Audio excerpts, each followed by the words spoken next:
There are so many announcements to share today. The first one right here is that Illuvium Rewards V2 has officially gone live. The best part is that the Illuvium, like usual, has listened to the community, their concerns, their thoughts on the vesting structure in particular, and they have made some massive sweeping changes to all of that. Last week, we discussed the vesting structure and how we felt about it, which was not particularly positive, at great length.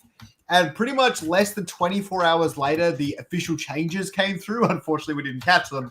But there have been some massive changes. We're going to discuss that and many more announcements, other big events and things coming up for Illuvium, as well as go through a little bit of leaks and things like that today as well. There's a lot of really good stuff to cover. Episode won't run too long either. This is the perfect news catch-up for anyone who's a big fan of Illuvium and, of course, crypto gaming. How's it going today, man?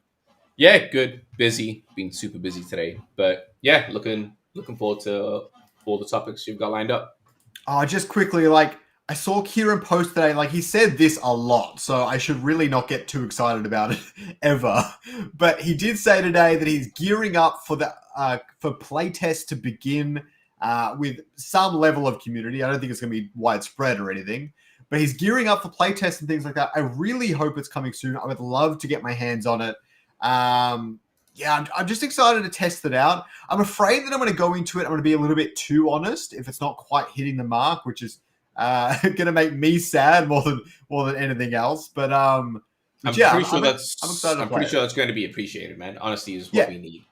I know it's going to be appreciated, but it'll make me sad. I want to play something that's epic, but I know these things take time, right? It's not really like that. But I will say, I even made that tweet the other day.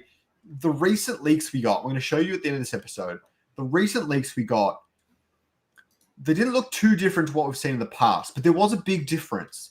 They looked a lot less janky and buggy by an order of magnitude. It was insanely noticeable. And so that's how you definitely know it's getting closer to some sort of public playtest. But really, that they've been doing a lot of work behind the scenes. Anyone who's just jumping in now can't see that progression, that change. But I remember the first boss fight leak and everything like that. It's so much cleaner. And now that I'm thinking about it, I might think that the ending of my upcoming video. It's so much cleaner. It's so good. I'm very excited for it. Yeah, I can say it from experience of playing the MMO in its state a week ago compared to this week. There is a very big difference. Or might have been 2 weeks ago and a week, something like that. But a week difference. Yeah, there's a lot more politics going into it. Still a lot more that needs to get done. But yeah, huge steps forward. And it's really good to see. I might be nerding out a little bit, but I'd be really curious on the behind the scenes of that. What do they do? Find all the things that are causing slowdowns and stuff like that and try and get rid of that stuff? Or is it just over time as systems get more fluid and they remove some of the crap in the coding that I don't know. I'd like to nerd out. I understand people, not code, so I can't tell you.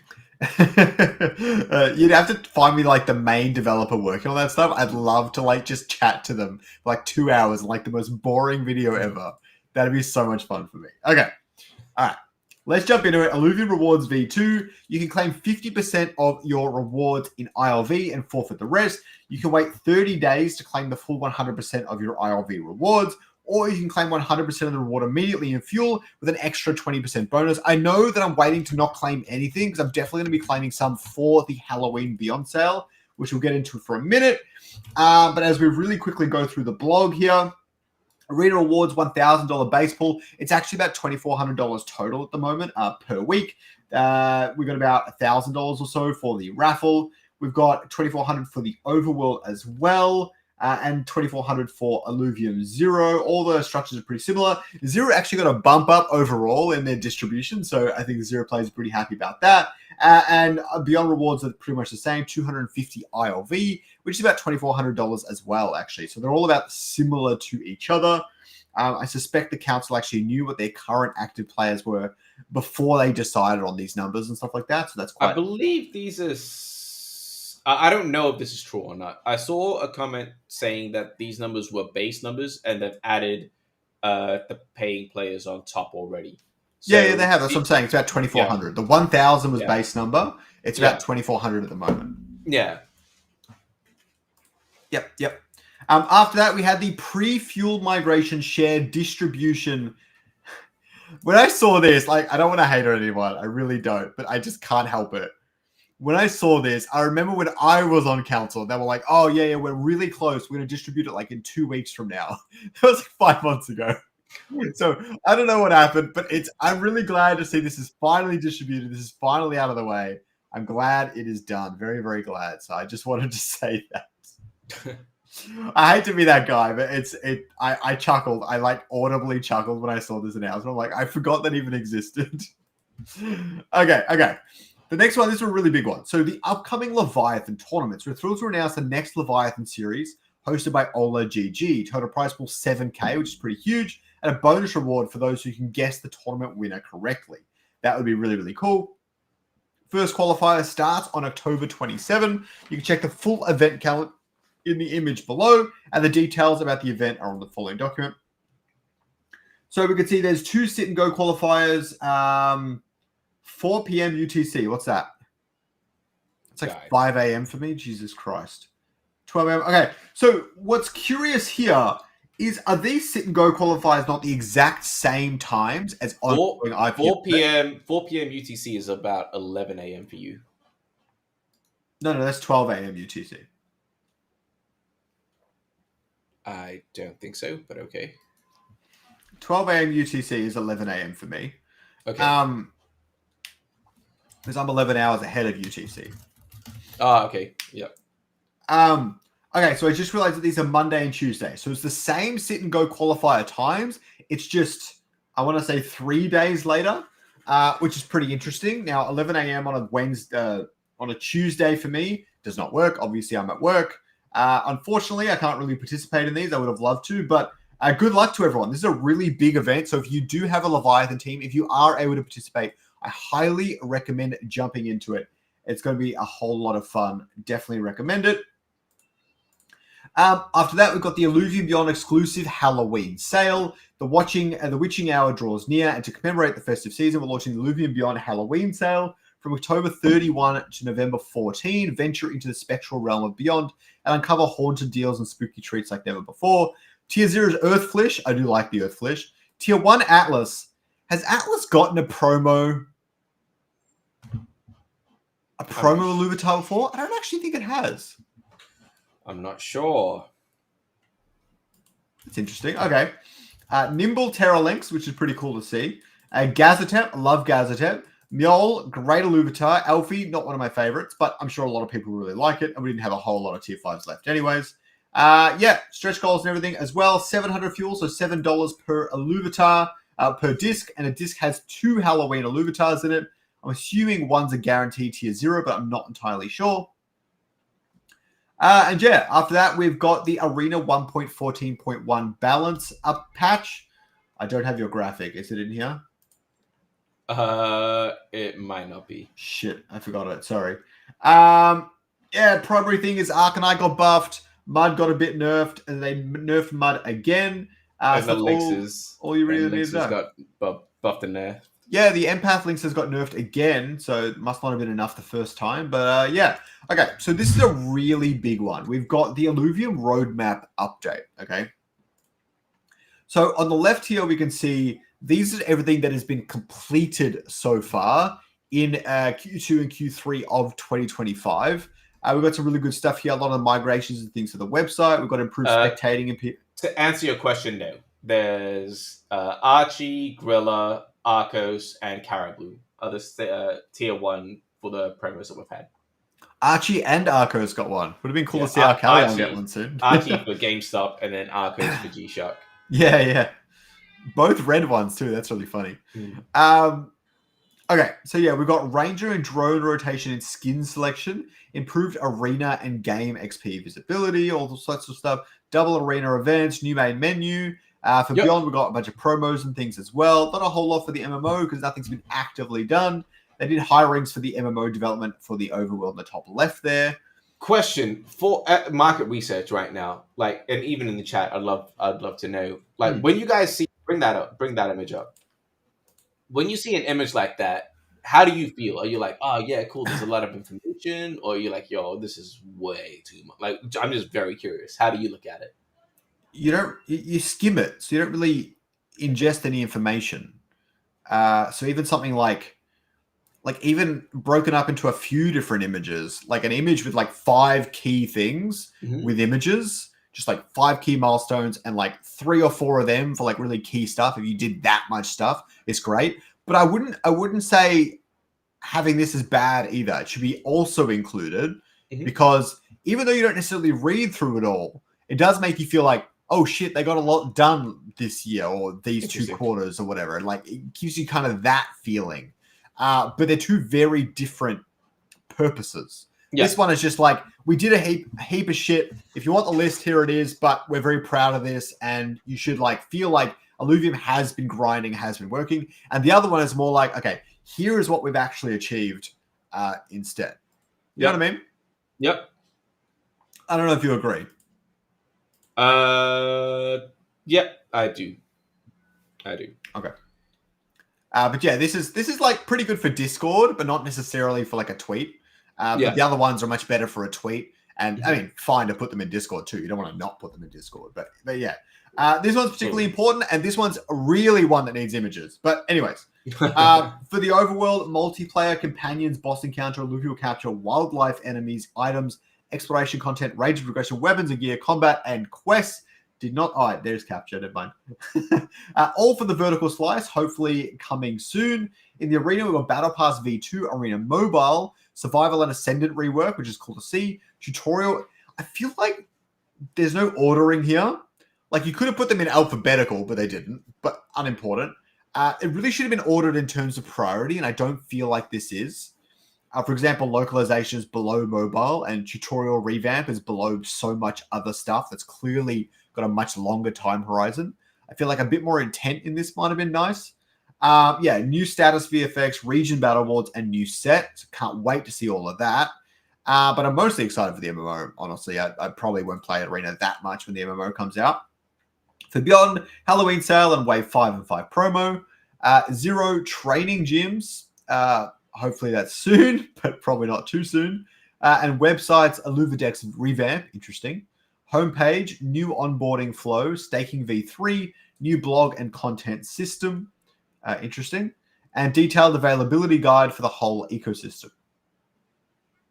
I don't even know what that means, but sure. And then chain migration. We'll get into that a little bit later as well. After that, did a little update to the arena to nerf mud even further because people complained they didn't really nerf it. And frankly, they didn't really. This is probably still not enough, but definitely a big improvement. So good to see that. And then we've got some of the events. We've got some of the events on. We've got the Daydream Tournament, Council Play, and everything like that. Main tournaments, Leviathan events. So if you want to know what all the dates and stuff for that in your own time zone, recommend going check that out. Click interested and whatever. All the different sit and goes, Leviathan qualifier tournaments. So really good to see all of this added in there. There is so much in there.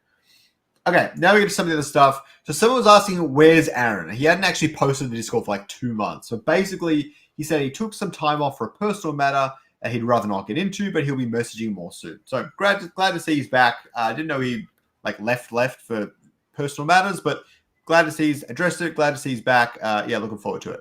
Let you in. You can just shoot him an invite whenever, Taryn, but that's fine. Sure. Are you doing it? Yeah. I don't really talk to him, man. I don't really like him that much. Oh, yeah. I thought that was between us.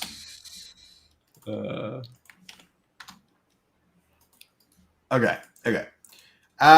So next one I've got here is Kieran voted on the RevDiz pause. Okay, it's gone through now. It's been approved by I think 4 IMC members. Jag denied it, of course. And Dr. Spoon. Jag and Dr. Spoon. Dr. Spoon's ICC. Doesn't count. Wasn't there another one? Am I crazy? I don't think so. We can scroll it quickly. Spoon declined it. Paz approved. Josh.eth approved. Jag declined. One more IMC hasn't voted yet. Unless someone moved up and I forgot who it was. Was it Najaif? I don't know. I can't even remember. Yeah, we can't bring Sam in when we're talking about council stuff. That's And anyways, here are Kieran's comments. It's gonna be a little bit hard to see. That's fine. He says he approves it. The intention of RevDiz has always been to reward token holders when the protocol generates strong revenue. And yeah, so this change does not remove revenue distribution. It simply adjusts the split for a period of time to ensure the long-term sustainability of the project. It makes little sense to pay out revenue where we have not reached a point of being cash flow positive. Increasing the safety pool to 10 mil provides the stability needed to continue building while still maintaining future distributions. It does not mean they will not pursue a capital raise. It simply increases the amount of revenue available to support operations in the meantime. I think it's the right call. Hopefully they fill it quickly. We'll see how the MMO and everything goes. But overall, definitely the right call. Yeah. Steven is no longer with Illuvium, unfortunately. So it does make sense, like with Beyond. Like I don't know what that's going to look like and what level of interest there is. Hopefully it is good. But the fact that 100% of that revenue is going to go back to Illuvium for the time being makes a lot of sense. So it incentivizes us to do more revenue generating initiatives if we're not giving away, I'm being facetious, 99% of it. Okay, welcome to the show, Sam. What would you like to talk about? Nothing. I just saw a notification 15 minutes ago, and I was like, you know what? I'm working. I need a quick break. Let's talk to the Illuvium Kings, and let's talk everything about Illuvium. There's only one, man. There's only one. That's Scoriox. Yeah, Sam. It's Sam. Yeah, happy to talk about anything about Illuvium, socials, council, runway. Socials. Yeah, let's focus on socials. Let's focus on socials. You've been a big advocate for the MMO being the obvious vision of Illuvium, and you're not a big fan of the arena and stuff. And so we've got quite a few MMO leaks at the end of the episode, so we'll definitely get your thoughts on that at the very least. How's that sound? Sounds good to me. All right. Are you a big MMO guy, Sam, or was it primarily WoW? I loved WoW or something. I played WoW for 15 years. I was in like a top guild and everything. Yeah, I was a big nerd shit. Younger. Yeah, great. Yeah, while you were young, you still did this guy. Nah, I'm cool now. I'm a DJ now, yo. DJ is just like a lamer kind of nerd. What?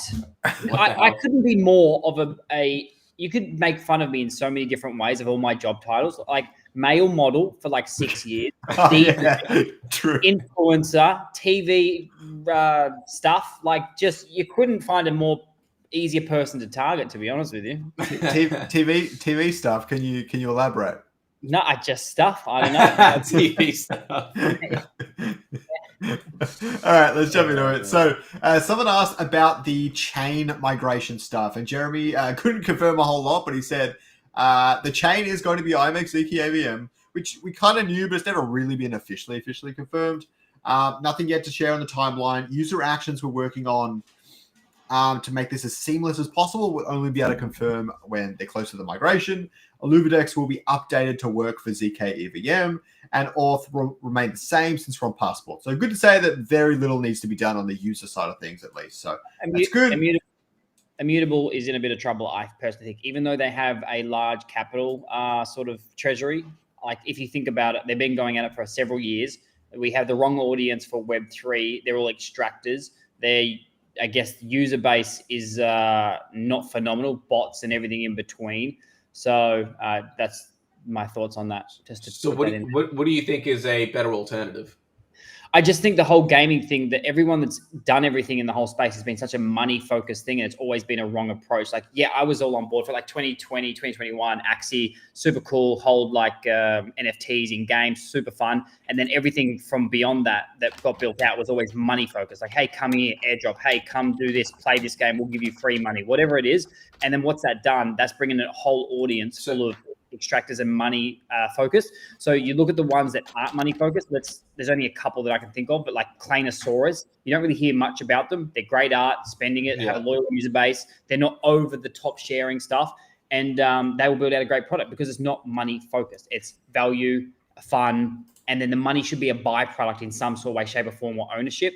And I think this is an interesting thing for all of Web3. Like, how do you change that whole narrative with Immutable X and everything, even all the chains, to bring the blockchain elements or Web3 elements that people actually love instead of it being money focused? It's an interesting concept or take how you do that. What do you think? Yeah. What's your take? Like, because I don't have an answer. Like, I think it's just a time and maturity thing. Like, obviously there are steps that we can do. It's not just like hope isn't a strategy. I think I said that to you a couple of days ago as well. Yeah. But it's well, what do you think? Yeah. Well, if you look at it, like, let's look at what Immutable's done, right? They were top chain. They're still like, don't even worry about the TVL and all that sort of money stuff and funding. But let's look, they brought over a bunch of IPs, like big names in the whole space. They bring it to their chain, didn't do anything for them. What did it do? The teams of those things or those projects made a bunch of money. And and then some of them left and it didn't do anything because, again, it's not working, whatever everyone's trying to do. So Immutable or whatever the chain is, or trying to be the Steam of Web3, it's not the right audience. So the only way I can see is if, let's just hopes and dreams, right? I guess this is for this sake. So GTA 6 comes out and they're on the blockchain or they have a currency or there's ownership. Something wild. But do you think that's I know that's been the thing, but that's not going to fucking sorry, I shouldn't be cussing, but do you think that's going to happen, man? We've been having this conversation about are they wealthy? I've said it, and I'll put money on this shit. What's going to happen is nothing on GTA 6 is going to be on the blockchain, but they are going to be blockchain narratives and crypto memes and stuff inside the game. They're going to mention it. It's going to be a part of the game, but it's not actually going to be built on the block. That's my take. Hot take, I know, but... So this is the only way I can see right now how something happens for the Web3 space. Let's just use GTA 6 because that's what we're talking about. Yeah. Everyone's about money. It's a business. They all think about money. If GTA 6 didn't have to do it on the blockchain with any of their game, but just say their items were tradable. Let's just say the simplest of forms. They would make 10x revenue than what they normally would, right? That's just the truth of it because players trading the fees on that. You need something like a big IP like that. It could be Pokemon or whatever it is, or the IP has to be built in Web3 doing the same thing, and then they take market share, and then people love it. The hard thing is if you're doing that with already in Web3, the audience is already extractors. They're not like caring about that stuff. So even if you did that, you won't be super successful. So my guess is the only way I see the narrative for Web3 gaming in general for all of these things is if a big IP comes in and does that whole, hey, you can trade your marketplace. If you saw today, I think there was CSGO or something. I think I saw about like the thing just skyrocketed down because they changed the rules. So it is a time thing in a way, but again, you still need that catalyst moment. And that's why I see Immutable X and all these other chains struggling. I was going to say something similar. Okay, well, let me just ask Sam one thing. I really want to dive in deeper on this. Regarding that catalyst, if you were a betting man, would you bet that the catalyst comes from inside the Web3 industry as is or outside? And I mean, Scoriox, take the same question. I think it'll be inside. And the reason why is because big companies won't take the risk because they don't have to. Yeah, I mean, that makes sense. That's where I'm leaning towards that. I disagree. I disagree. Hang on. I think, look at Power. We're just cutting Scoriox out of the channel. Look at Power World, right? They had no budget, no anything, and they just blew up out of nowhere, and they were a zero IP because they just brought a product that people loved and memeable and everything else. So if you can get that within Web3 or even outside of Web3 and they do blow up and then they come in, that's also a possibility. I just don't see GTA 6, Pokemon, and the ones that we would love to do it. I don't see them taking the risk per se. Or maybe it's little baby steps and it happens over 5-10 years or something. Yeah, I think it'll happen slowly over time. But what I was going to say is, you talk about a big IP and stuff. I think it's a little bit simpler than that. I think it's a big game, like you were saying with Power World. I think a good game that decides to go on crypto rails, but it's not going to look like it does today anyways. The crypto is going to be very much in the background. People aren't really going to know it exists. I think IMX is actually built pretty well for that compared to its competitors, at least. It's not perfect.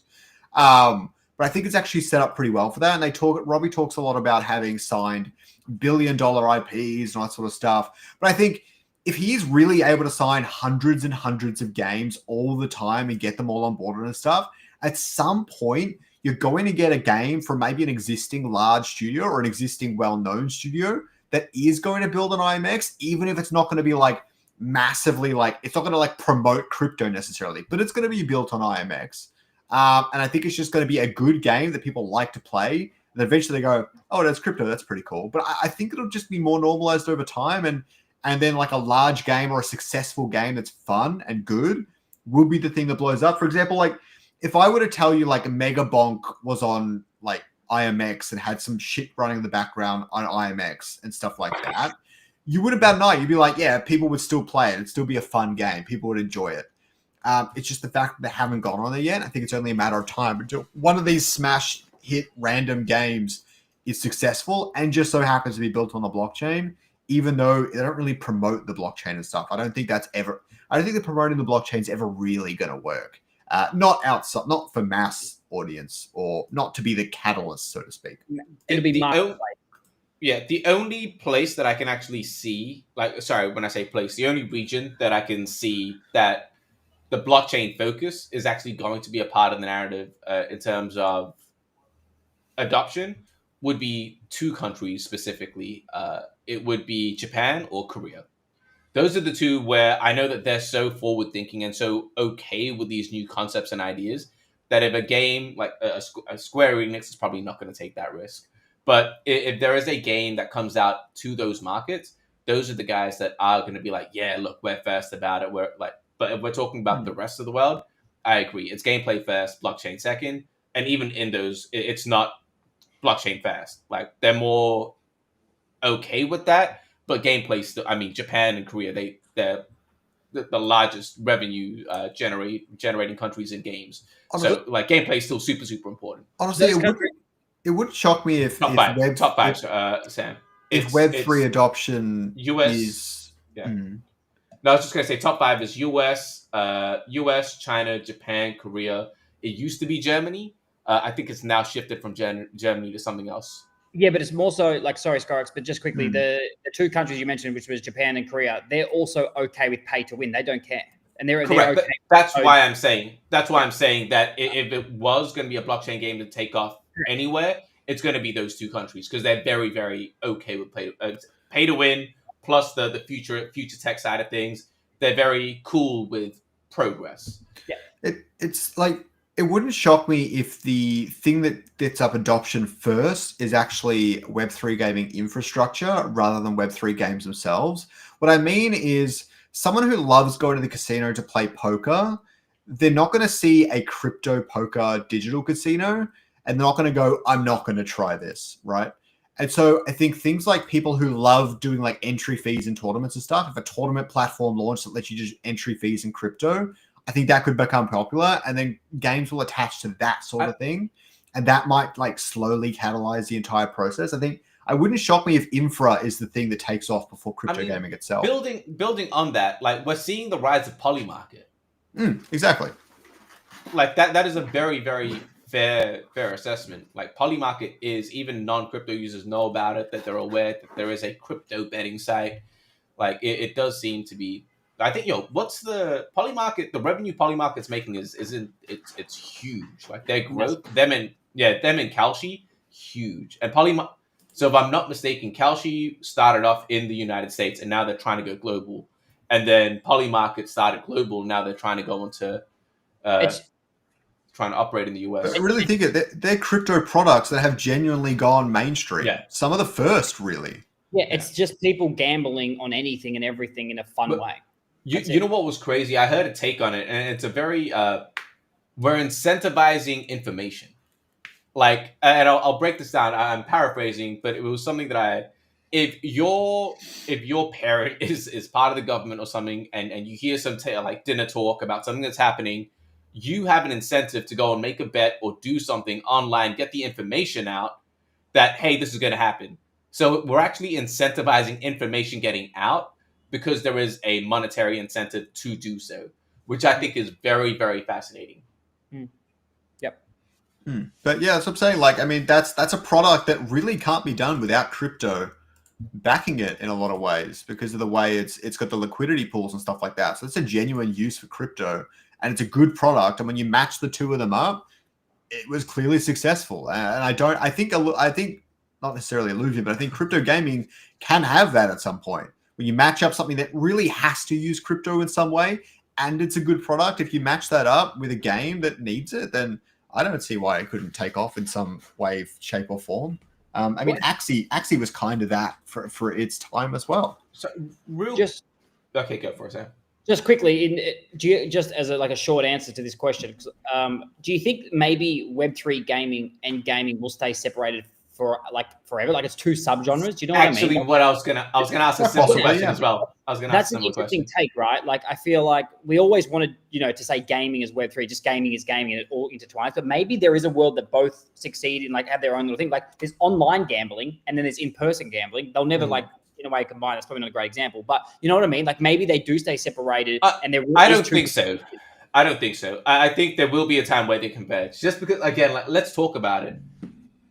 There, again, like you're saying, there's there's actual real life paperwork and paper transactions, and then there's like digital transactions. There is going to be a point where it's just so convenient and so efficient to go that way that there will be that split between gaming and Web3 gaming for quite some time.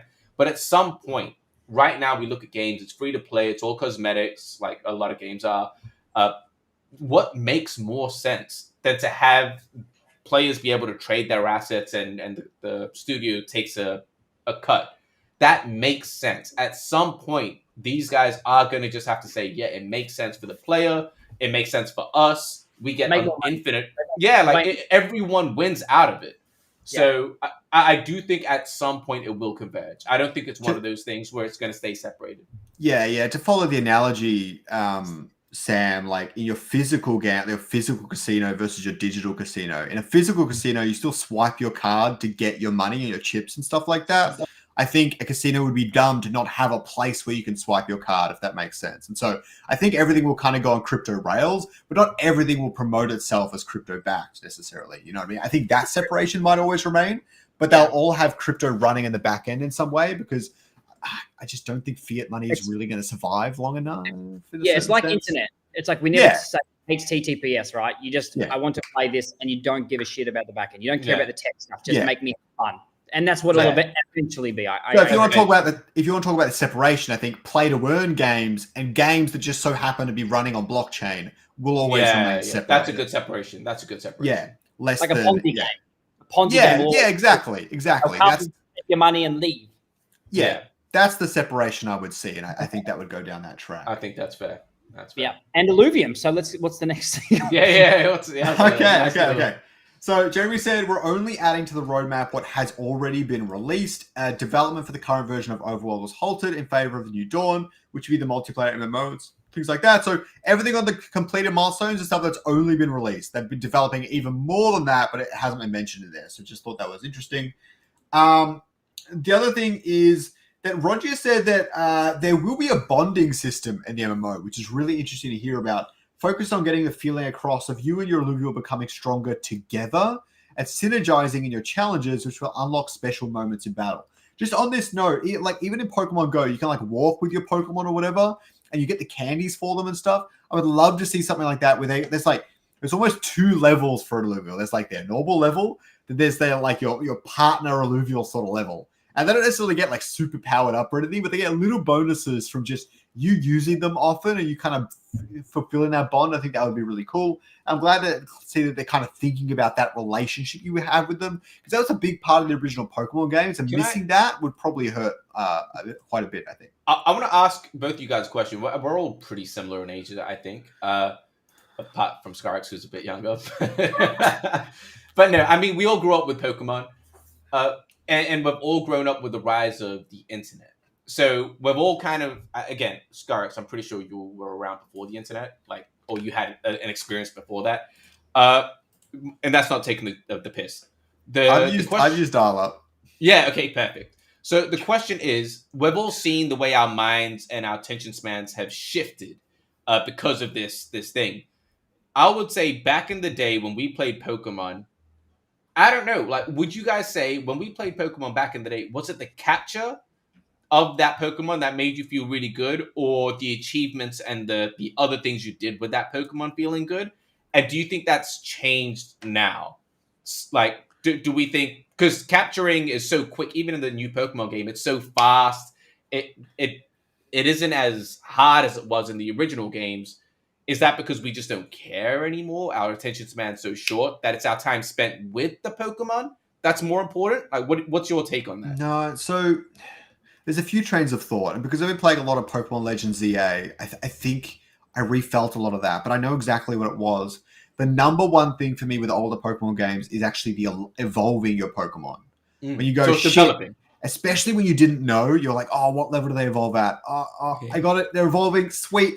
I'm glad I evolved it. Like, even when I was playing Pokemon Legends EA, when I was thinking about it, like during the day, I was like, I can't wait to evolve my Wartortle to have Blastoise and get the Blastoise on my team. Once I've evolved everyone, I think about the game a lot less. That's just kind of how it is. I'm really curious to see the end of the story and stuff, but I've never been a big narrative guy in any video game. But it really is that them learning a new move, them evolving, that sort of stuff, more than anything else. Capturing is relevant for like the legendary Pokemon. Besides that, not really. Yeah, so capturing for the super rare ones, development for everything else makes sense. Yeah, and I wish we had more development sort of stuff for our Illuvials, like them learning moves and stuff. But obviously, I hope they find something to add. Let's just put it that way. Okay, I think that's super, super interesting. And what do you think, Sam? Like, do you agree with that? Where the capture feels super, super important for the bond of a rare Pokemon, and the development is what's important for everything else. But like, what do you think? So the reason why I think it's not a pointless question, but it's sort of it's called evolution of everything, right? Like mobile games have changed over the years. Pokemon back 20 years ago has changed over the years. People want different things. Like TikTok's in at the moment. Eventually people get sick of that. They want different form. If you remember, what was before TikTok? I think it was called something before TikTok. I can't remember. Snapchat? No, not Snapchat. There was something else like Lime or Glime or something. I can't remember. Yeah, I don't even know. Yeah, doesn't matter. So, anyways, it's just the fact that things evolve. We always want different things. We'll end up like if you look at fashion and everything, we always go back to like the 80s and 70s, and then come back to something new. And like thick girls are in high demand, and then all of a sudden, model girls are in high demand. Like, it's just I don't think he was going to go there. Yeah, Jesus. like it is. It's just evolution. Like we always just keep changing. Like the reason why the captures are probably quick in Pokemon is because they've done their market research, and everyone has TikTok minds right now. Eventually, someone who want like short form content on YouTube does really well. Guess what? In about 1 to 3, 5 years or something, people will prefer long form because they're so sick of short form, and it's just part of evolution. Do you think so? Yes, 100%. Do you think? Okay, with fashion, They already I guess. like long form. TV is taking off more than short form is. No, I mean, TV is taking off more than short. Show me the research on that. That cannot Not be more true. than short form, but taking off a lot compared to long form. Okay, first of all, TV's become more popular than ever for YouTube. There's always going to be a market for something, right? There's always some people that are going to like long over short, but in general terms of like what's more popular, short form was absolutely crazy the last couple of years, right? You will see long form content will take off in the next couple of years or something, right? Now let's look at it with AI. AI, you get so sick of AI, you want to see content from a real person, and then that'll be a thing, and then something else will change in X, Y, Z. So I think it's the reason why I think it's like a weird question, just the fact that it really doesn't matter because it's just the sign of the times. Well, interesting. The reason I asked that is because in terms of the Illuvium thing and I'll give you guys context on why I'm asking, because that point that was it Roger thing about the bonding, so that was the idea was how does Illuvium do that in terms of building that bond? Does that bond with your Illuvial come from the capture or the development? That's why I was asking, because we grew up with that Pokemon experience. Go for it. I'll tell you what they should do. Save a shitload of money. Stop trying to do fancy things. Keep it dumb and simple, and just duplicate what works already, and get something to market that's half decent and half good, and try and make some revenue. So what is that? What is that thing that works in terms of the bonding of like your bond with the creature that you get? What is that? Is that from the capture? Saying it doesn't matter. Oh well, it does. Clearly, it does. So I don't know the full ins and outs of the game and the new updates and stuff like that. But in general, like if it's about capturing the Illuvial, just do what Pokemon or Power World's done. Like don't overcomplicate it. Like why are you wasting resources having meetings probably for 500 days trying to figure out what the best way to go about it is? It's stupid. It's a waste of money. Okay, fascinating. Yeah, Power World didn't have evolution and it shit me. Did it not? No, I don't think so. Oh, okay. See, you don't remember. That's part of it. Like, if it had it, you would remember it. You know what I mean? I don't remember any of the pals either. I remember there's a little cat one. He was called Cato or something. Yeah, I don't remember. I have a question. How the F does Illuvium get through this? I want to genuinely know from you two. Like you two are. Let's discuss that when I show you the leaks. Okay, fine. Okay. I just don't see it. I don't see it world. Let's briefly go through. Every time I bring you on, are you just going to hate on Illuvium? Is that? No, I don't mean that. Hang on. I don't mean that because I really love the IP. I think it's phenomenal. There is so many things that they need to change or do or something because I don't know how they get out of the hole. I want them to get out of the hole. Like I'll support them if they can get out of the hole. I just don't know what that is. Okay, we'll discuss that soon. Let's talk about the council. This is a great segue. Oof. Here are the IMC meeting minutes from 6 October. We've got Staking V3 expected launch date is October, so they haven't really told us anything. They've done a little leaks and things, the intern, I know, but they haven't told us any. I feel like we should have more information by now, but okay. They plan on introducing staking bonus for previous stakers based on the duration of their stake. Council discussed whether XP boost should be implemented through Illuvium 0 or directly via the Illuvidex. Potential burning mechanism, I'd love to see that. To move forward with enabling XP purchases via the Illuvidex to accelerate deployment. So we are going to get leveling up from the Illuvidex. I don't know exactly what that's going to look like, but that's really interesting.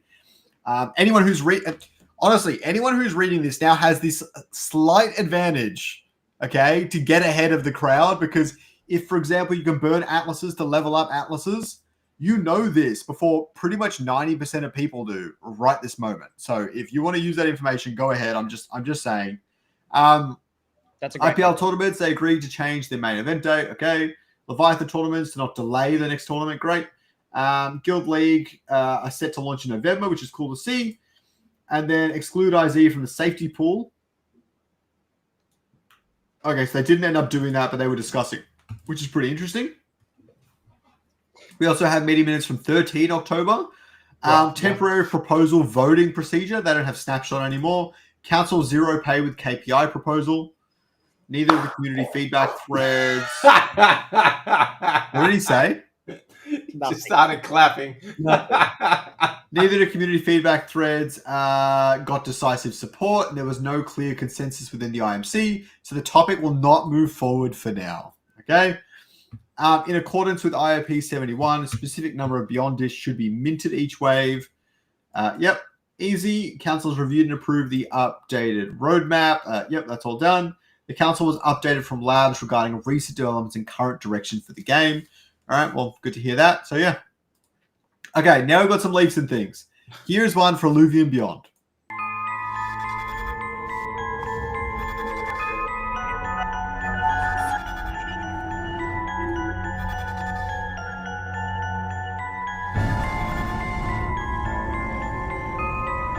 So cheesy. I'm sorry. I'm in Australia. We don't really do Halloween a whole lot here, so I'm gonna have to... Whoever made that is a G. That's what I'll say. I knew it was the intern. Whoever made that is a G. No, it's fine. Let's have a bet. It's cute. We don't need to watch it again, man. It's a one-time watch video. I don't mind it. Music is great, videos decent, and everything else. I bet you, no, I don't bet you. I'll just say, I don't see this making any more than $5,000 or something like that. Like, I don't see many people buying more than that. Okay. That's a bet. You guys make a bet. No, I don't want to take a bet. Show me the figures after it. Can you find that out for me in the blockchain? 5,000. Let's make a bet. I'm not going to make a bet. 100 ILV. How much do you think it'll make? Just give me a rough number. That wasn't the bet. That wasn't the bet. Exactly. The bet was more than $5,000. It was like 501. First of all, you'll probably go out of your way to spend $5,000 just to win the bet. Yeah, literally. But let's be real, right? I don't see this being a big revenue. I get why you're doing it. It's Halloween. It makes sense, blah, blah, blah, blah, right? But they will make next to nothing on this, and they would have wasted more resources than it would to make the content, the art, the put it in the website, the buttons, the everything. How many resources do you think it takes? Oh, I'm sorry. How many resources do you think? I mean, well, let's hear both, because I don't know the ins and outs of it. Like but 20 what do you guys Illuvatars. I know Roger could probably draw them up in like 2 to 3 days. Okay. You think he can draw 20 Illuvatars in 2 or 3 days? We saw him draw up a Tatopy in like 2 hours. Yeah, but they got to go backwards and forwards, check things, make sure it's all combined. I guarantee you that they would have spent a shitload of money on making that happen. And it's a waste of money again. And I don't mean to be disagree. I don't think it would have taken all that long. I'm very curious. I love that you guys are going, and I can stay outside of this and just kind of figure out what you guys think. Let's see. Like, someone get the figures after a week of Halloween. When does it go live? On the 30th, right? So 30th, let's do 48 hours after. Let's see how many are sold. Because I don't think do the full 2 weeks. Just do the full 2 weeks. Yeah, happy to. Wait till it's done. I'd be shocked if it hit over 30K. I'd be make sense around 15. 6 times your initial estimate. I think around 5. I think around 5 to 10. Do you want to bet? On that, I'm not betting. I'm putting it to Scoriox. Scoriox, do you want to make a bet? I reckon it'll be over 50K. What? I genuinely hope it is, but why do you think that?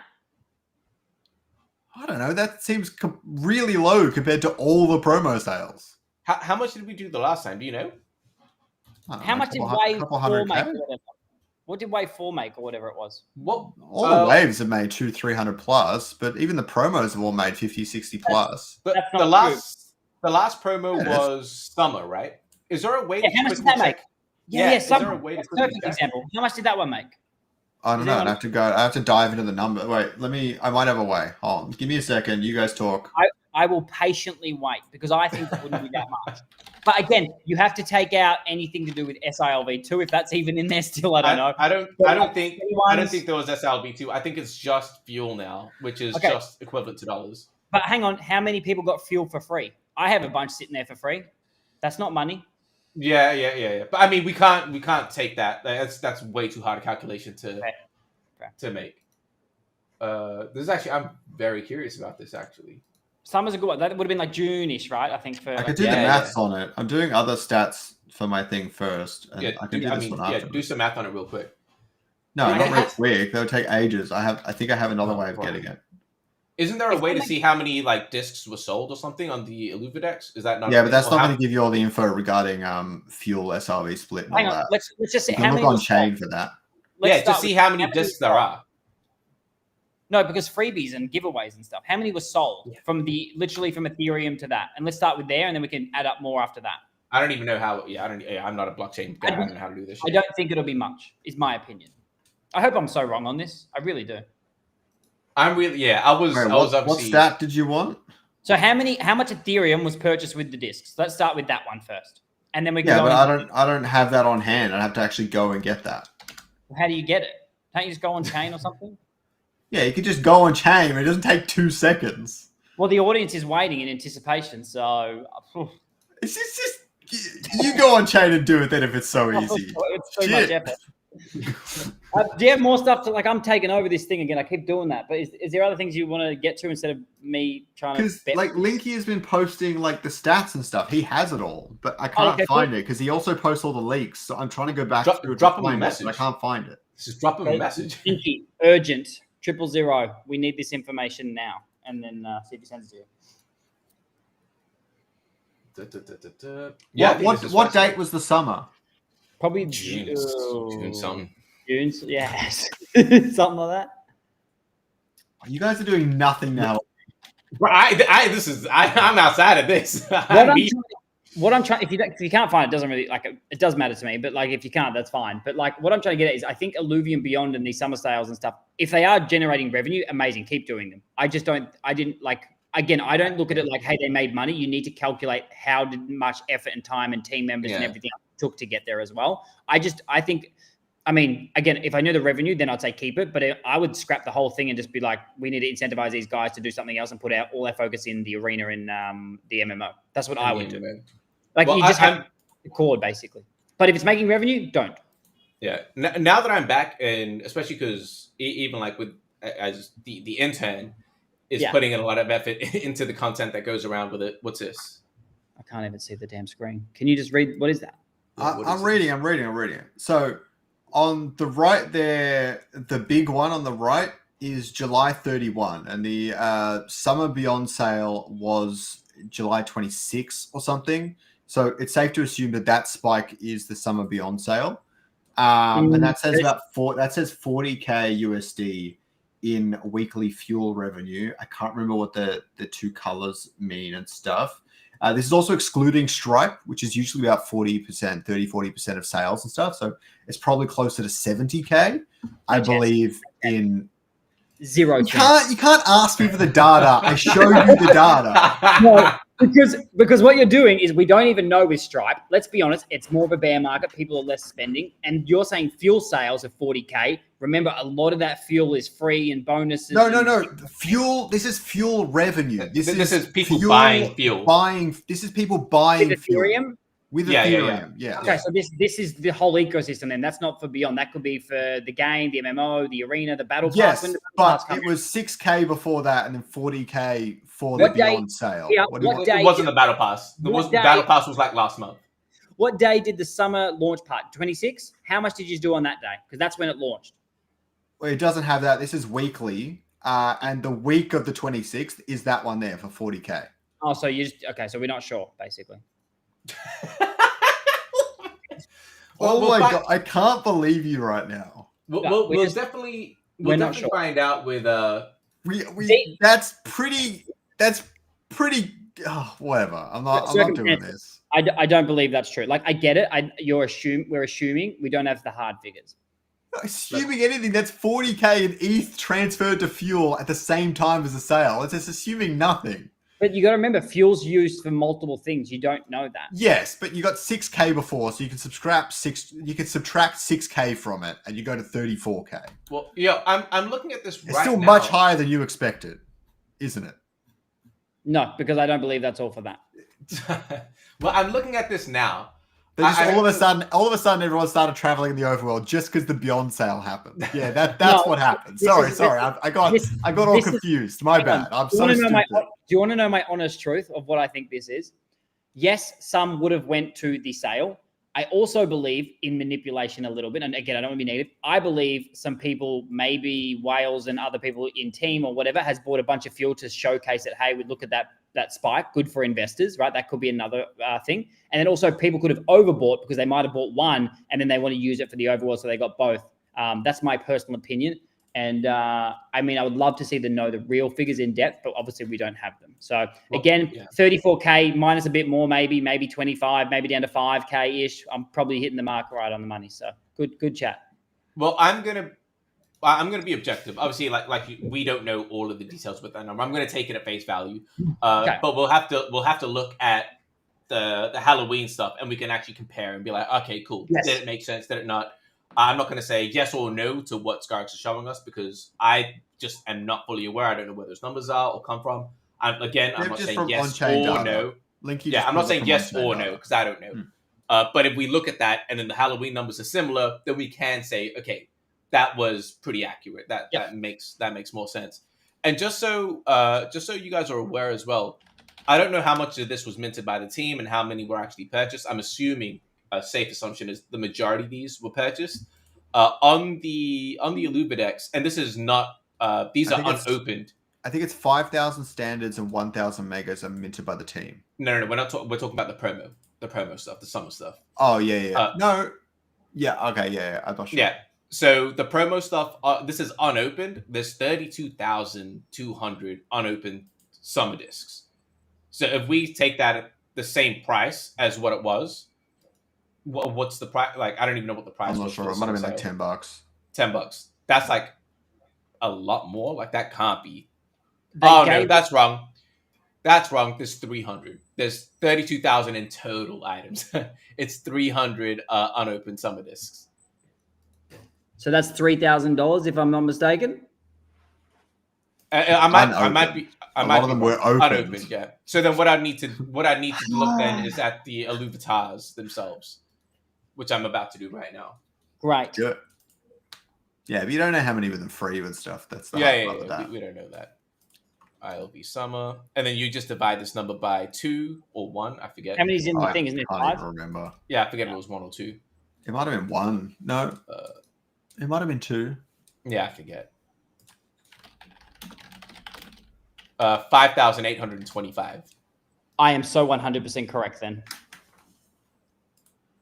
Yeah, 5,825 Illuviums. So 2,000-ish roughly, or 2,500. Or it could be 1. I don't know. Like, I don't know if they just had 1 or 2. This was... No, I think it was 1. It was 1. It was 1. Oh, was that? Yeah, I just looked it up. So at least 5,000 was sold, at least. But hang on, does that include giveaways and stuff like that, or no? I don't know how many were given away. Again, none were given away, but if anyone had fuel from reward pools and things, then that would be included, yeah. And what, probably like 40% were probably fuel rewards? You can't. We don't know. Can't say We don't for sure, to be honest. I don't know. Let's just say in summary, we're not sure, but I feel like, we'll just leave it at that. I think we're not actually, sure. you know, I will say this. I will say that I don't know how much. Does it say how much it was, Scoriox, the discs? Oh, let me find it again. I think this is a fascinating conversation, right? Like, and I'm gonna be very excited to see. It was $15. What it looks like. $15. All right. So if I'm looking at 5285 times 15, that's $87,000, which is pretty much on par with like the numbers that we were seeing from that 1 week that you were looking at. Like you add into your Stripe stuff that what you're saying, Scoriox, the numbers seem to add up relatively close to what you're saying. If 50% was gotten with free fuel, then the other 50% would line up with my numbers, and I think it's very real possibility for sure. But the good thing now is we actually have a range that we can play with, and when we go into the Halloween stuff, we can see how that stacks up. That was the purpose that I was looking at when I looked into this, because I don't know, right? But we'll figure that out. Yeah, interesting. All right, let's get into the leaks. So we've got this one here. Something's changing in Illuvium combat. I think it's a pretty neat leak. We've got some videos in a sec. We've also got this one here. Once protectors, now corrupted. I really like this new, whatever this is, some sort of armory hub or something like that. Curious to see what that's like in the game. Then we've got Kagi, full circle. He's now officially an ambassador for Illuvium. He was the first to cover Illuvium back in 2021, and now we're here. Time to unite, build, and support the team still standing strong. Expect some coverage mostly around Illuvium's MMO, leaving a clip below. Very cool to see, a clip that we've seen before. He says he's looking forward to testing it soon. So huge congrats to Kagi on that. Really good stuff. Did you guys see that he also became an ambassador of Star Atlas and Ronin pretty much all in the same day, in the same week? Oh, once the tweet works once, you got to respect it. It's so funny. It's the funniest part.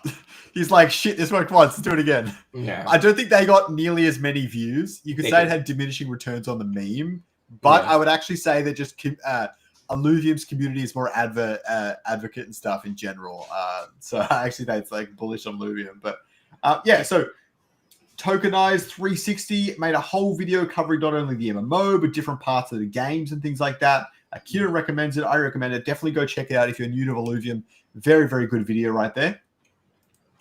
Unfortunately, we got a bit of sad news. Florian says that after 4.5 years, his journey in Illuvium sadly ends today. Excited for new adventures and helping projects grow through UX UI. For anyone who doesn't know, Florian's been pretty much the UX UI designer at Illuvium since the very beginning. Really sad to see him go. I wish him all the best. I hope he still sticks around the community and stuff like that. And can't wait to play the MMO with him, hopefully. I had huge respect for him. He's done some excellent work with UIs and stuff as well. He is one of a kind for sure. So, yeah. He's an absolute killer. And I can't say enough good things about him.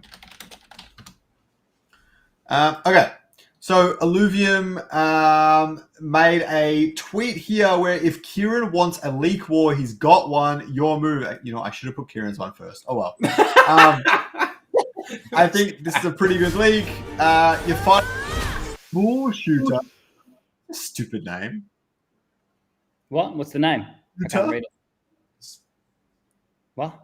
Spool Shooter. Spool Shooter? I thought you said school shooter.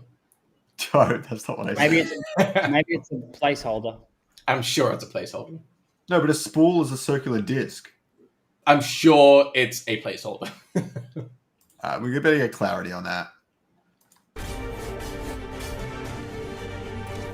Alright. This looks a bit buggy. Kieran's one looks a lot better. It's pretty cool. I wonder why and where you're fighting this. I knew that they're in like the boss room and stuff where you fight the doorman, but it's interesting to see them out in the world as well. So pretty cool stuff. Probably a part of a mission of some kind. You can see he's got 20 FPS.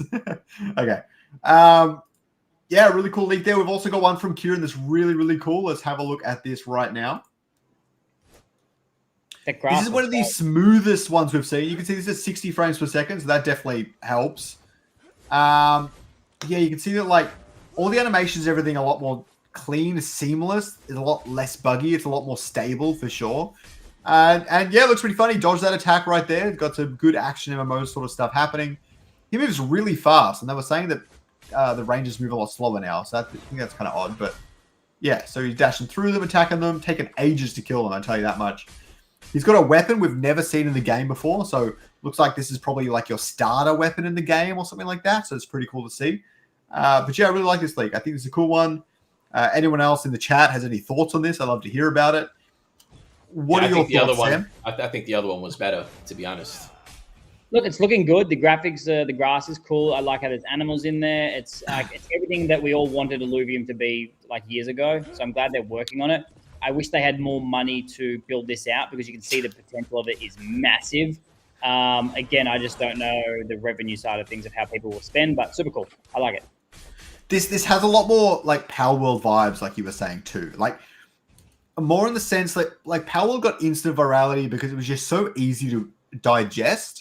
And when someone looked at the original Illuvium got overworld, virality probably Pokemon with guns. yeah, that as well. But I mean, like when someone saw the screen grabs and the recordings of Pokemon with guns, they're like, "Shit, that looks funny. Shit, that looks fun. I want to try it." With this, we're getting a lot more close. We're getting a lot closer to that than we ever did with videos of the overworld, where you're like, "Okay, I can beat this. This looks fun. I want to do this. It's engaging, interesting." You get more of those sorts of leaks. I think it's pretty cool. I have a generalized question, which is interesting. Do you think, because like right now, let's be honest, Illuvium's testing the arena, right? They're doing product market fit style. They're trying to get players over from TFT, XYZ. I think there's roughly around 1,000 players, give or take. Do you think they would have would they scrap fully arena if they didn't hit product market fit over the next sort of 3, 4, 5 months? And then be able to put those resources into the MMO because they see more potential in this and they think this is the game that everyone wants, because that's what I believe will happen. And I just don't think the arena will hit. Kieran's openly said that he's willing to do that. I think the MMO, it's my understanding the MMO has basically everyone in it at the moment. No, but like, so they're still pushing arena though, right? Until the end of the year because of the rewards and everything, right? Like eventually. Yeah, but they've really only got 2 devs working on it. Yeah, but that's still 2 more devs that could be on the overworld. Then you still got to talk about the balancing things and then the push up the website updates, then, XYZ, a million things. So I'm just trying to think, if they don't find product market fit over the next sort of 3 to 6 months, do you see a world where they will scrap that completely and just put everything on the arena and all the resources, and they obviously ignore IZ as well to get this up to scratch? And then the way they should do it, if that does happen, I'm making a prediction that it will, and because everyone will love the MMO, and then I can sort of see a world where if they do that right, where they release, I forgot what this land's called or whatever. What's this one called? The Shadow? Brightland Steps. And New Dawn.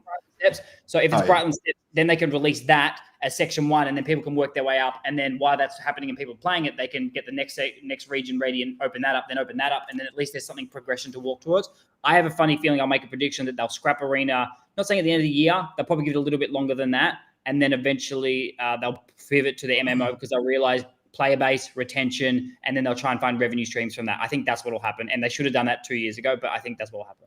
Yeah, but I think it's less cut and dry than what you're saying. Absolutely. I don't think developers of Arena necessarily translate to the MMO in the way you're describing. Fire them and then save money. So what I'm saying is, in your theory, what I would assume is more you're cutting down a lot of the team, making it even more lean with a focus on the MMO. Is what I would suspect, rather than moving people over, so to speak. I mean, fire those 2 higher devs that can work on the MMO in the nicest way possible. It's not the devs. I think can move over pretty decently. It's not that you're talking about like the Illuvidex and stuff like that. A web developer can't necessarily just start working on the MMO, for example. Okay, let me tell you how I see it playing out. It's now October 23rd. I think Arena will do the tournament all the way to the end of the year. They'll give away $250,000. I think they will no way near make that money back, or players or retention or anything. I think they'll give mobile a chance, Q1, Q2, all the way in there. I think Arena will die off and no one will want to, it won't hit as big as they will. Then they will pivot more to the MMO. They'll dissolve Arena by Q2, Q3, and then everything will be focused on the MMO, another big launch. And then if they can hit product market fit there, I think they'll be fine. If they can find the revenue streams with that ownership, alluvial sort of stuff, and fix all that, mass minting of however many alluvials are on the market right now, but maybe they do it for set 2. And I think that's how it'll play out. And then hopefully they hit product market fit with the MMO by the end of next year. Who gives a shit about market conditions? But I think that's how it'll play out. And again, I wish they did this 2 years ago when everyone wanted that. Everyone was screaming for that. But I understand why they tried to make Arena happen. But I just don't think they'll find product fit. I think on that note, the big test will be Arena Mobile. more than anything else. If Arena Mobile does or doesn't work, that will determine Kieran's next step. And I think he's not. I think read back between the lines a little bit. I think he's more or less said that in public AMAs and stuff like that as well. I think Taron could probably agree with me there, or more or less. But I mean, based on the AMA that he said with you, I think one of the questions was essentially that: would you be willing to scrap or put on hold at least Arena to focus fully on MMO? And publicly, he was like, "Yeah, like it's not something that we're against. If that's obviously where the direction is." Ultimately, when it comes to Kieran's strategy, all he cares about is doing whatever it takes to make things successful, which I don't think all crypto games are willing to do. You see a lot of shutdowns and things like that where they didn't make the hard calls and the tough decisions 6-12 months ago. But I think Kieran is willing to do that at any point that he has to. And when he does have to, I think he might do what you say. If Arena doesn't pan out and stuff, I think he would make that hard call. So, yeah. Also, Illuvium has a lot more money than these other games, so that's why they can do what they're doing, basically, because their financials are way higher than what these little other games raised. So, yeah, I get it. I mean, I'm glad that he can think like that. Yeah, he's willing to make the tough calls, and I think that's important in any founder and any project and things like that. And I think that gives me some peace of mind, because like there's even the tough calls of like him just like they're already using a lot of their team tokens to pay salaries and stuff like that. I have no doubt he'd be willing to do it for all of their team tokens. Like just every last bit of them, give them away if that's what it takes to keep their things going. Then I don't doubt he would do that. Yeah. And this is why, I mean, I'm not bearish on Illuvium per se, like just from an investment standpoint I am, but from the everything else I love. But like right there, what you just said tells me everything from an investment standpoint, right? You're paying the team in your token.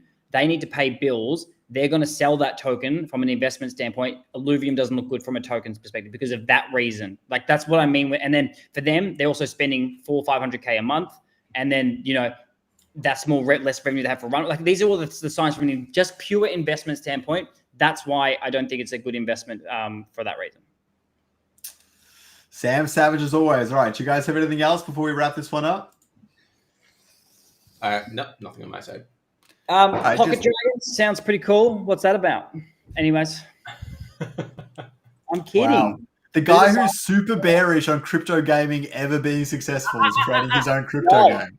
No, not bearish on Web3 gaming too much. But if you get the right leader and the right person to do it correctly, and he can. Have we been to the same podcast? What? Have you been here? What?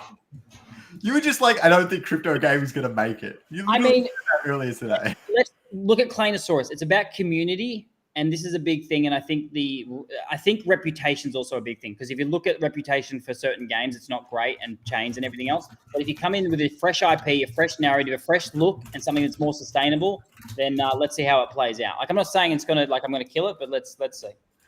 I'm sure. All right, and with that, the download is complete.